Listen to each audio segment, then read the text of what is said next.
Constellations are a fantastic way to set the stage for your retrospectives. Here's how they work.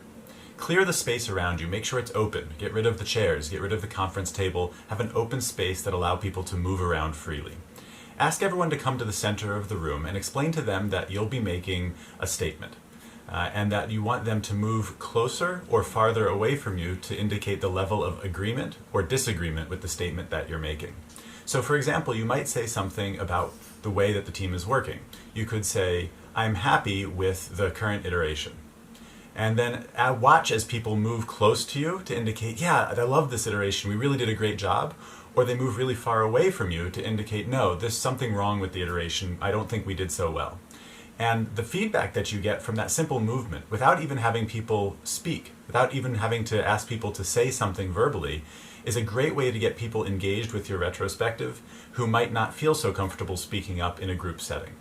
Now, don't be confined to making statements that are just related to work. In fact, sometimes I think it's great to have just a fun setting the stage activity using Constellations by making silly statements that help you learn some things about the team that you're working with and help you have a little bit of fun to check into the retrospective.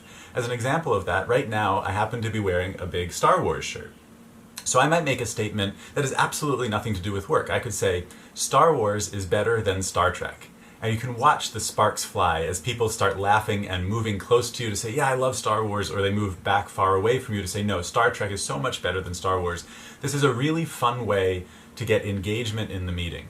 Think about it. People go from meeting to meeting to meeting. They're bored of meeting all day long. And when you schedule a retrospective, you very well might be triggering them to feel like they don't want to be part of this retrospective because it's yet another meeting to attend.